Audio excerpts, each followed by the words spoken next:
Baomer, making the festival of Shavuos, Rosh Hashanah, Yom Kippur, Sukkot, Shmini Atzeres. All these holidays are in this week's sermon.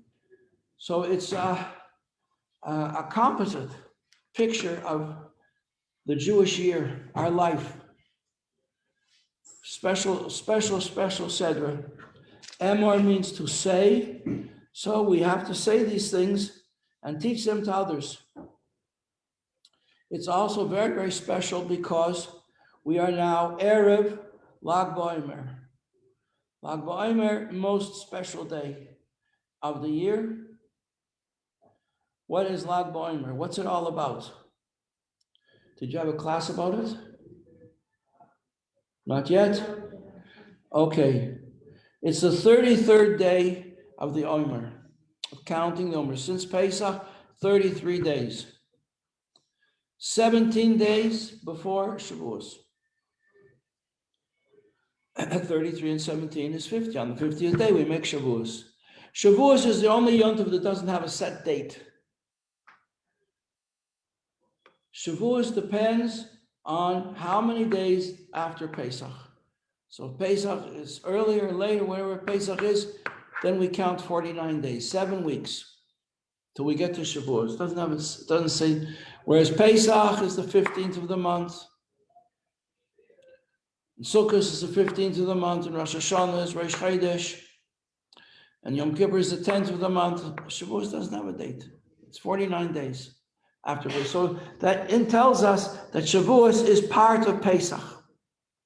It's the completion of Pesach, just like we say Pesach is the day the Jews went out of Egypt, and 7 days later is Shvi Shel Pesach, the 7th day after Pesach.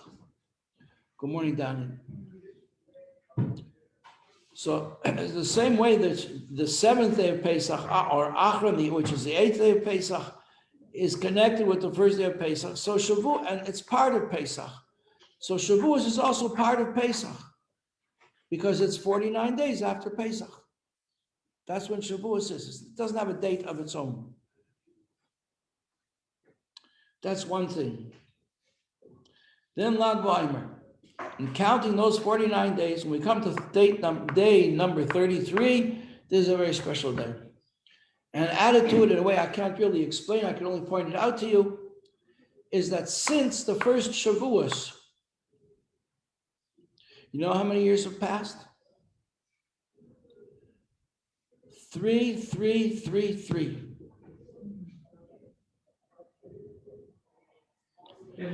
Now Shavuos is, Lag Baomer is 3 days into the counting of the Omer. Lag Baomer. Lag in Hebrew, Lag means 33, because 3 is Aleph, Beis, Gimel is 3, right? And so you keep on counting till you get to 9. Dalet, Hey, Vav, Zayin, Ches, Tes is 9. What's the next one? Yud. Yud is 10. How do I get to 20? I go to the next letter. After Yud is Chaf. Then I have Chaf Aleph is 21. Chaf Beis is 22. I put the what are they called? The singles, the single numbers. I put them together with the double numbers, so I get 20, 21. The units, they're called, right? Units. I put the double numbers with the units, so I get 20 and 1, 20 and 2, 23, 24, 25. That's how we count in Hebrew. After the 20s, I get to 29. I go up to the next letter. 20 is Chaf, it's 20. Next letter after Chaf, it's Lamed. So Lamed is 30.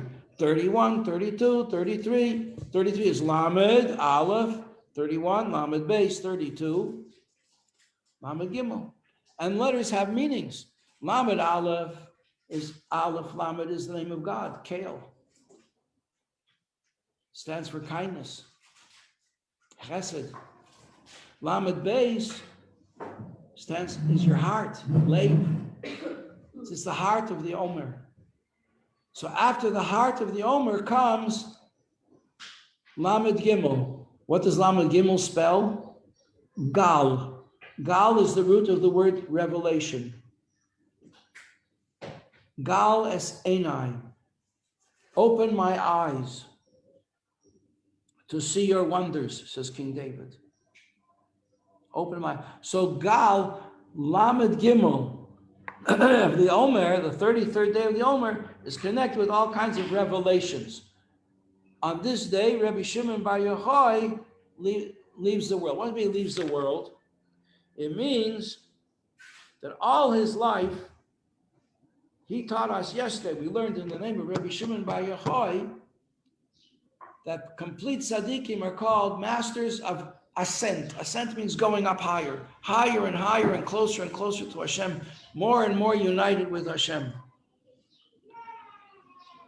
So that means that every day he was going higher.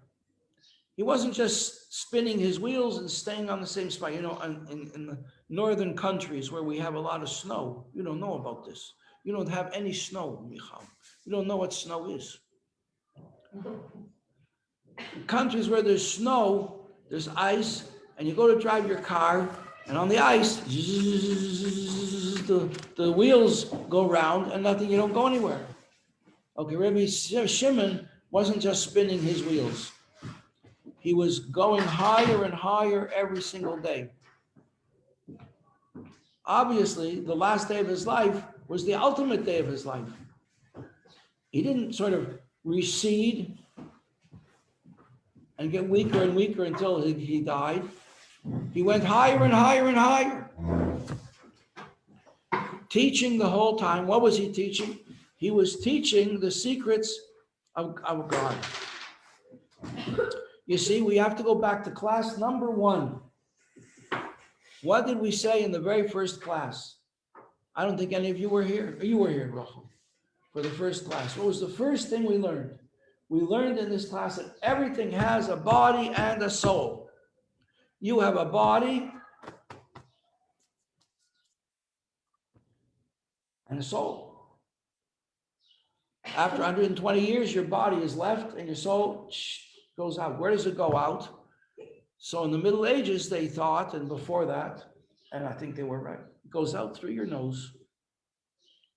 So they want to see if somebody is alive. He's lying there on the floor. They don't know if he's alive. Whether they used to take a feather and put it under his nose to see if there's any breath going in and out. So the person's going to be breathing so softly that you don't notice it. Use a feather. And I've seen paintings from Middle Age painters for the Middle Ages that depict this. They see a little neshama coming out of the nose. Everything has, so without when the neshama leaves the body is nothing.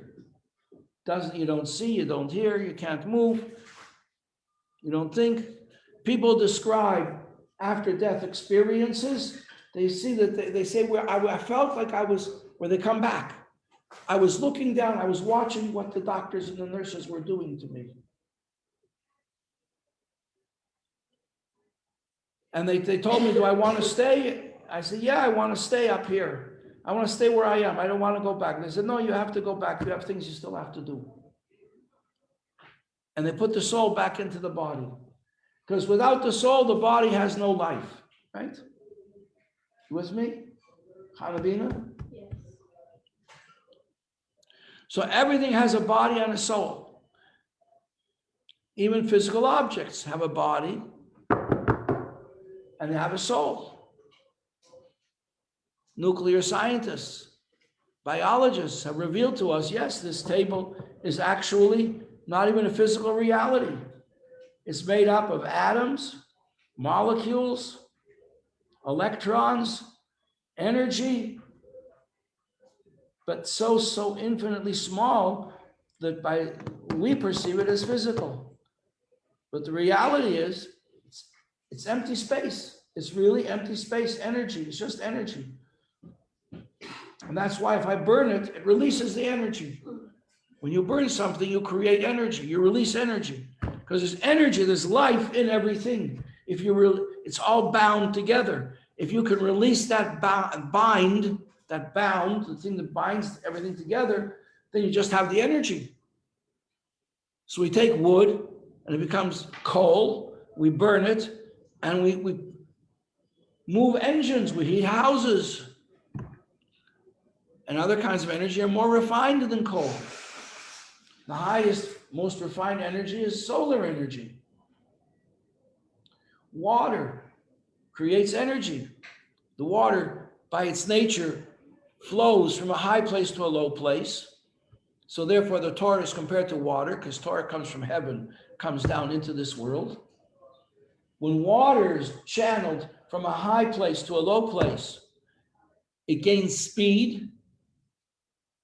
And if you take this water and put it through a turbine that spins round, and you surround this turbine with water, with wires, then you get electrical energy. He said the whole of the eastern coast, the Atlantic coast, from waterfalls in the Niagara Falls. Because releasing energy, because every physical thing is just energy. And science is telling us now that 93% of all the energy in the world is coming directly from the sun. From the sun. We have to learn how to harness it. Okay, so everything has a body and a soul. Physical things also have a soul. Greek philosophers knew this, and they wrote about physical things and the form, spiritual form. Everything has a spiritual form that it replicates. The form is spiritual, and the physical thing is a physical representation of the spiritual form. Like we have in Hasidus, it talks about the physical world and the world of forms, which is called the world of Yetzirah. And then there's before that, a more spiritual form called from the world of creation. And before that is pure godliness, corresponding to the four letters of the name of God. So everything has a body and a soul to it. Now, the Torah, what's the body of the Torah? The body of the Torah is a physical thing. You go to shul, we're going to take the Torah out. It's made of parchment. There's all kinds of rules, how you make the Torah, where you keep the Torah, how we revere the Torah, we honor the Torah, we pay a lot of money to make a Torah. Torah has to be so exactly, every letter has to be made perfectly. If one letter isn't made perfectly or it's cracked, the whole thing is no good. You can't say a blessing on it.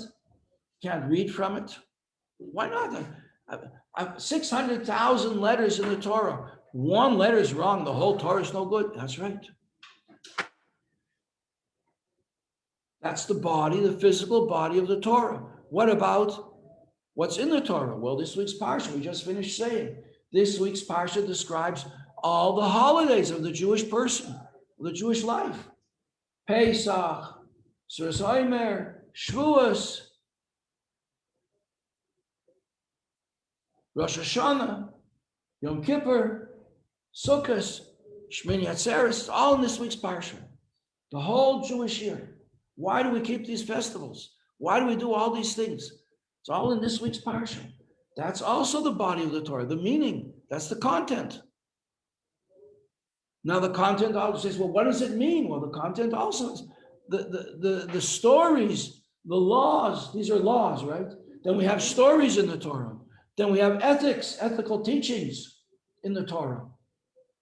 Those are also the body of the Torah. So the Torah has a physical body, and then it has an intellectual body, which is its content. And you might say that the content is the soul of the Torah, right? You have the physical Torah, and then you have the meaning ones. The Torah telling you that's the inner meaning of the Torah, the soul of the Torah. Maybe the soul of the Torah also has a soul. All those laws, all those festivals, all those teachings, all that wisdom, all those traditions, the oral traditions passed down through the sages, and the stories of their lives that we learn from them, that's all part of the body of the Torah. What's the soul of the Torah? Remember, you have a body, you have a soul. Soul is your inner life, right? So what's the inner soul of the Torah itself? Of all of these things?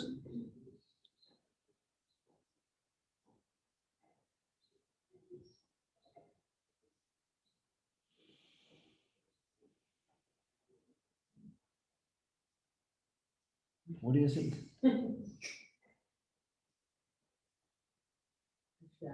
Hashem. It's all Hashem. This is Hashem's book.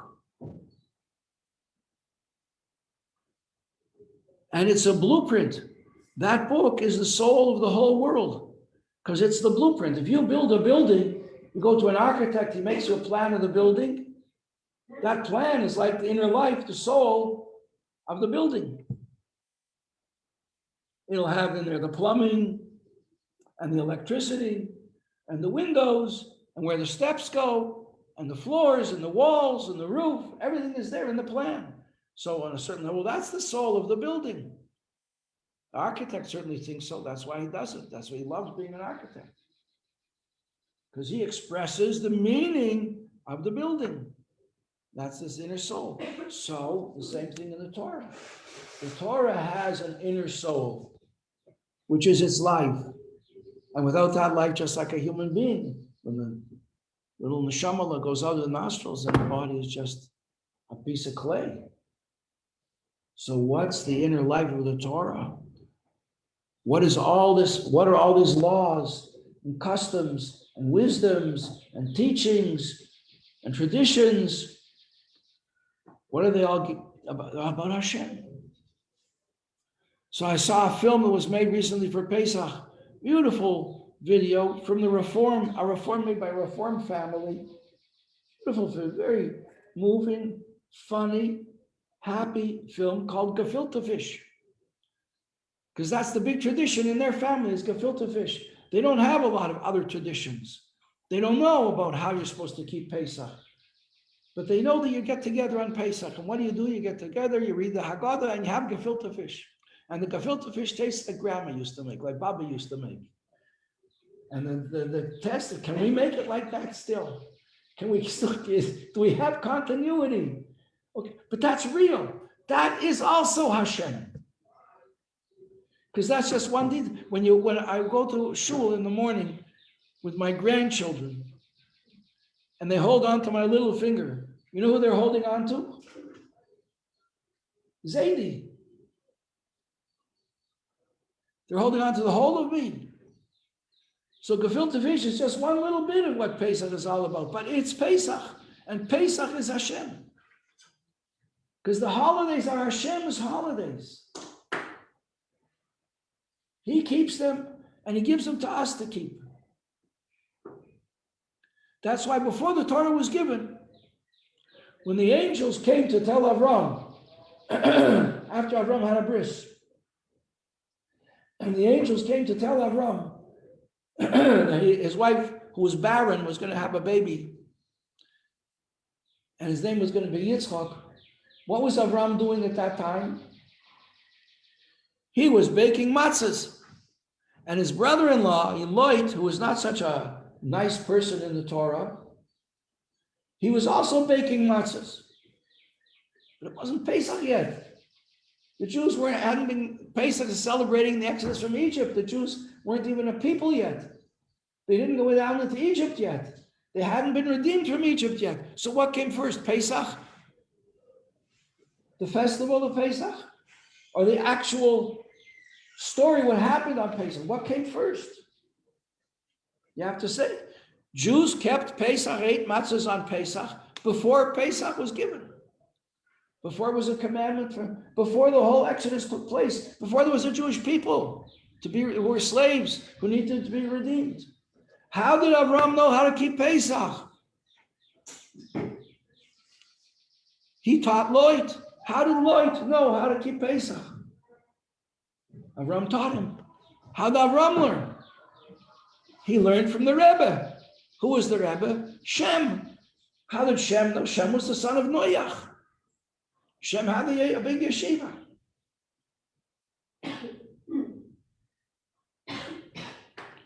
So the Torah, the soul of the Torah, you see, girls, the Torah has many levels of meaning. Some more inward. Inward means more towards the essence of the life of what it's all about. The outward look of the Torah, that's the parchment. with the letters, every letter perfectly made. And the letters spell words, and the words tell stories. They teach about laws, they teach us wisdom. But they mean more than that. You know, Tom, I call your name, you look at me. Michal, when I call your name, you look at me. When I call your name, you answer. That's a general principle of life. When you call someone's name, they answer you, right, Chana? Guess what? The whole Torah is the name of God. All those laws, everything, all the stories, it's all one big name. When you read the Torah, you're calling God. That's where the word for kriya, meaning to read the Torah, is the same word for to call. I'm calling somebody. Ani koreh lecha. Right, Tom? You're a Hebrew speaker. I'm calling you. So you read the Torah and Hashem says, I thought you'd never call. I was waiting for your call. And he answers the call. What do you do when the phone rings? You answer the call. So the inner life, you're much more than your name. Ariel, is that who you are? Is that really who you are? Is that the essence of who you are? That's just the name of who you are. You are much more than that. You are your neshama. And guess what? Your neshama also has a neshama. Everything has a body and a soul. Your neshama also has a body and a soul. The body of your neshama, we learned it, is the 10 holy spheres.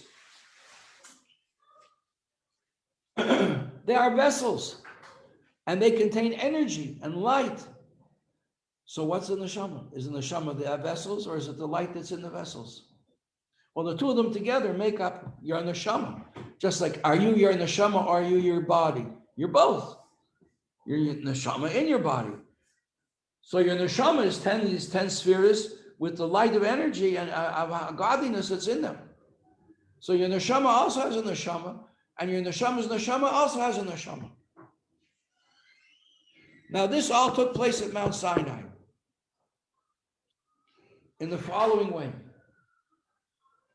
Because before Hashem spoke, now what does it mean he spoke? You come into class, you're sitting in your desk, and you're waiting for the class to begin. How is the class going to begin? The teacher's going to come in, he's going to say, good morning. Until he says good morning, what's happening in the class? Nothing. It's no class. It's people, but it's no class. There's no life. Speaking, what are we going to learn about today? Well, until the teacher tells you, you don't know. You didn't learn anything. So when the teacher speaks, then the learning begins. So speaking is revealing what's the teacher going to teach you today. So when Hashem speaks, he's revealing what he's going to himself. Speech means revealing yourself, who you are, what you are. You are what you say. They say you are what you eat. More than that, you are what you do.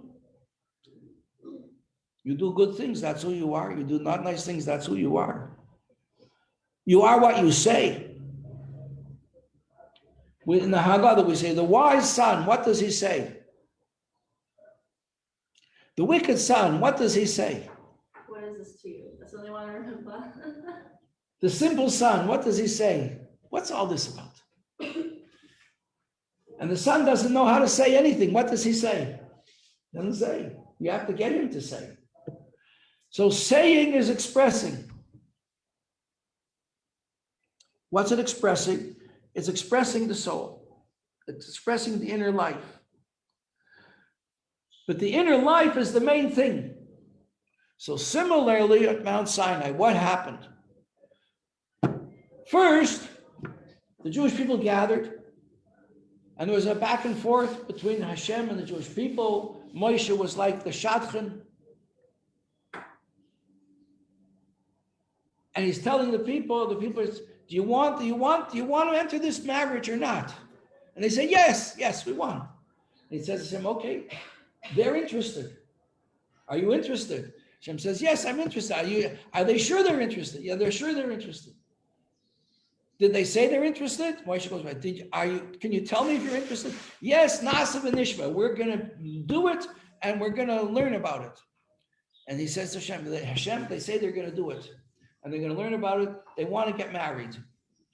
Okay, says Hashem. So we're going to have to get a hall and we're going to have to get a place. So bring them to the mountain. That's going to be the place. And set boundaries. They can't all come under the chuppah at one time. Set boundaries. You're the only one who's going to be together with me in the cloud. And then everybody's going to hear. And they're all going to be there and they'll believe in you forever because they're all going to hear. And then Hashem comes down on the mountain and it's all set. Everybody's ready. The boundaries are set. They purified themselves. They went to the mikveh. They went to the mikveh. And now Hashem comes down on the mountain and there's thunder and lightning and fire. The mountain is burning with fire and it's an extraordinary experience. It's terrifying. It's overwhelming. The nations of the world say, what's going on? They go to their Gentile prophets and they say, what's happening? Is Hashem going to destroy the world again? He says, no, he's giving the Torah to the Jewish people. And he speaks, finally he speaks, he says, Anoichi, the first word of the 10 Commandments, and all the neshamas fly out. Everybody faints. And angels have to come down. 600,000 angels have to come and bring 600,000 bodies back to the mountain and put the souls back into them. And Hashem says, Hashem. And this keeps on going on like this. Every word, they perish and they're revived. So we have two stages. First, everybody sees Hashem and there's a shofar blowing in heaven. The shofar is blowing the whole time. Where's the shofar from? A shofar is from the horn of a ram. This is the same ram that when Abraham took Yitzchak up on the mountain to sacrifice him, and Hashem stopped him and said, no, I don't want the sacrifice. I just want to see if you would do it. So Hashem says, give this ram. I don't want any more. People in those days were sacrificing their children to their idols. Literally they were putting their children into the fire to their idol, which was called Moloch. The Torah in the last week's parsha a lot of times says, don't give your children to the Moloch. The Moloch was the god of fire. They used to give their children.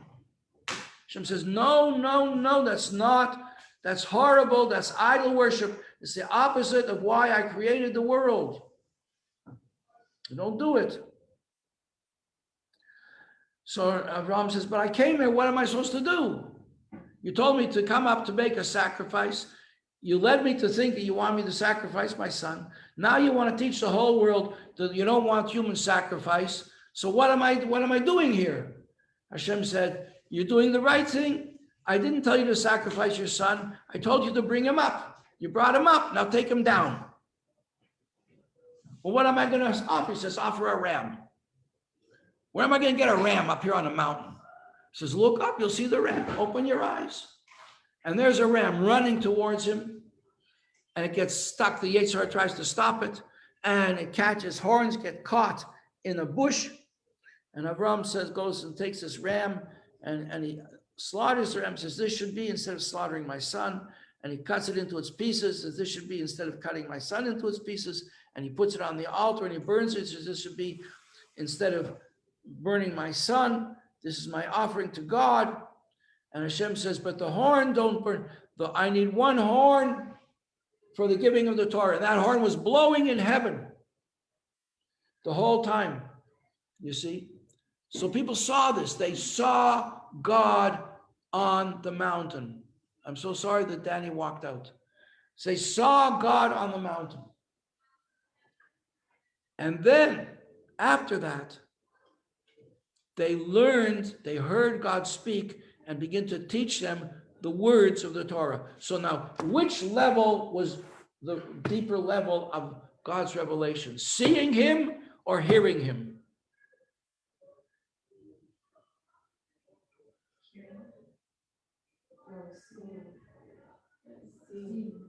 When they saw God, they saw God. It never happened again. They saw God with their fleshly eyes. Then they heard what God had to say. Speech is a revelation. Speech reveals what God is. But they saw God. So we have these two levels of the Torah, which is the body of the Torah is the words, and the soul of the Torah is Hashem. They saw Hashem first. First, Hashem revealed himself, his essence. Then he taught us the words. So this is what happens now every year on Lag Baomer.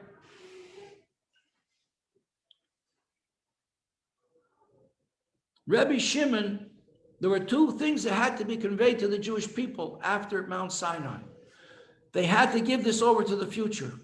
The words had to be taught to their children and their children's children and their children's children's children after them. They had to learn the words. They had to know in this week's parsha, what does Hashem want from us? He wants us to keep Pesach. He wants us to count Omer. He wants us to keep Shavuos. He wants us to keep Rosh Hashanah. He wants us to keep Yom Kippur. He wants us to keep Sukkot. He wants us to keep Shmini Atzeres. Why? Because these things will all remind us that he took us out of Egypt, that he's our king, that we are his people. This is this week's parsha. These are the things he's teaching us. That's what he's teaching us. But who is he? What is he? That we saw first before he taught us anything. We saw him. We saw Hashem. You see? So there were two things that had to be taught. We had to teach our children what he wants from us. And we said, yeah, we'll learn, we'll do. We promise we'll learn, we'll do. But we also had to teach our children about him. We had to teach our children about God. You see, it's not enough just to teach our children what he wants from us. We have to teach our children about God. So first was the revelation of God on the mountain. Then after came the teaching. So what happened? As this was passed down to the generations, it was the opposite order.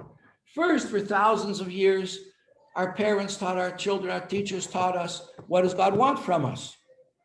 And this became the laws of the Torah, the ideas of the Torah, the wisdom of the Torah, the ethics of the Torah, the Chumash, the Mishnah, the Talmud, the lawgivers, the Shulchan Aruch, the whole teaching. And then there's but God himself, who is in the Torah. How do we know what that's all about? So that they knew that, they saw that, but it wasn't necessary to teach everybody that because they were keeping all the laws. If you keep the laws, you have Hashem. But there were always certain people that passed on this teaching about Hashem, what it was all about, what was the real neshama that we perceived at Mount Sinai. And that's called mysticism. That's what they call mysticism. That's the soul of the Torah. Who was the greatest teacher of that teaching was Rabbi Shimon Bar Yochai. He was the greatest of all the teachers. And the day he continued going further and higher and higher and higher and revealing more and more and more and more his whole life until his ultimate revelation, which was on his final day. And in the middle of teaching, he was in the middle of teaching when his neshama went out and for good. And the last word he said was Chaim. In the middle of a teaching, he came to the word Chaim and his soul went out. On the 33rd day, which we said 33 spells the word revelation, Gal. So the ultimate level of his neshama was revealed on this, the 33rd day. 3,333 years ago today. Ain't that amazing? We should be flying out of our chairs. The angels should be having to bring us back. And 17 days from now, which 17 is the gematria of the word tov, the word good. Add up the letters of the word good. It spells nine. Tov is 9, and Vav is 6, and Beis is 2. 9 and 6 is how much? 15 plus 2 is 17. The word Tov is good. Tov means good. And Hashem saw the creation that it was good, that it was Tov. So we are Tov days away from Shavuos. It was a good thing before 17 days before Shavuos. Rabbi Shimon completed the work of his life, which was to reveal godliness as it is, the essence of godliness. 17 good days before Shavuos, when Hashem is going to give us all the words, the whole body of the Torah. So the soul of the Torah is revealed before the body of the Torah. And that's what today is all about. And that's why so many miracles are connected with this day. And a lot of them having to do with children. I heard a miracle story yesterday. My daughter came from France. She told me the following miracle story from a member of her community. I met him. I was there once when my daughter made a bris. I was there. I met this person. His father was a cousin to the great Moroccan sage of our times, called the Baba Sali. He was a cousin once removed. That's to say that his father, like his grandfather, was Baba Sali's cousin, and he was a cousin once removed. And he was married. He had many children. They were all girls. They were all girls, like 10 girls. And he wished he could have a boy. I have a friend. She had no children. We made Sheva Brachos in their house. She's a granddaughter of the Baba Sali. She had no children. Her name was Rachel. So she went with her husband, who's a personal friend of mine. We were colleagues and work in the same organization. They went to Israel to see the Baba Sali, who gave her a blessing, said, change your name, add your name Chaya, and you'll be able to have children. So she did, and the next year she had a baby boy. And shortly after that, she had a second baby boy, and another baby boy, and another baby boy, and another baby boy, 11 baby boys. The last one she had, very good friends of ours. The last one she had was the same time as my daughter, my youngest daughter was born. She said she wished she could switch my daughter for one of her sons. She wanted a daughter so badly. So this man, he had daughters, and he really wanted a son. He was in his 60s now. At some point, Baba Sali met him, his second cousin, right? Cousin once removed, first cousin once removed. And he says, do you want to have a son? Marry that girl. And he points to a girl. Marry that girl. He says, but I'm married. He says, just remember what I'm telling you. But she's 17. I'm 60. Can I have children? And I'll ruin her life. What will be her life? Married to an old man. She needs to have a life for herself. She needs to marry someone her own age, have a family, and raise them together. Do what you want, said Baba Sali. A year later, this man's wife passed away. He didn't know what to do. Baba Sali said, if you want to have a son, this is the girl you should marry. Didn't know what he should do. He didn't say anything. That's not right. I'm an old man. She's a young girl, 17-year-old girl. Baba Sali is a holy person. So one time, finally, He goes to the girl's father and he says, listen, I have something extraordinary I have to tell you, and I don't know what to do about it. And I'm not pressuring you, but it's very, very extraordinary. And I can't keep it to myself. I have to tell you this. But if you don't do anything about it, that's fine with me. Because I'm very confused and puzzled about the whole thing. But this is what the Baba Sali told me 2 years ago, before my wife passed away. He pointed to your daughter, who was 17 at the time, and said, if I want to have a son, which I dearly wanted to have a son, because I have old daughters, I should marry your daughter. He says, what? Why didn't you tell me? He says, because I was shy, I was embarrassed. I didn't know if it was the right thing to do. He says, the Baba Sali, you don't believe in the Baba Sali. We believe in Moshe. We believe in Hashem, and we believe in Moshe. You don't believe in the Baba Sali told you? I'll tell my daughter. We'll see what she says. She said, if I knew that the Baba Sali said that, then I would want to marry him with all my heart. And they got married. They got married. And the following year, she had a baby boy. Now, what do you make of this? I'm telling you this story because today is Lag Baomer, tomorrow's Lag Baomer, tonight, tomorrow's Lag Baomer. And when I'm telling you that it's a day connected with miracles, you should know miracles happen. We're Jewish people are not like ordinary people. We're a miracle people. We were born in with miracles and we live with miracles. You should all have wonderful miracles, Lag Baomer. If you can, go to the oil and ask for everything that you need for your parents, for your family, for your lives. Moshiach now.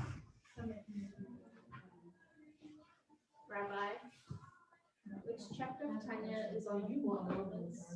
Is what? Which chapter of Tanya is on the 4 elements? Which chapter is about the 4 elements? Chapter 1. The first one? Right at the beginning. Basically. So Tanya is the one book. The whole Tanya is in the first chapter.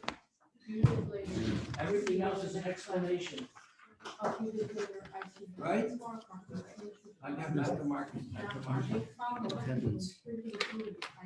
You heard that story? I didn't know what the story. No, I didn't. What? I missed the story. Oy, such a story. Yeah, the story. I heard it last night from my daughter. My daughter is a shlucha in Marseille. And there's a man in their kehillah who I met when I was there. His father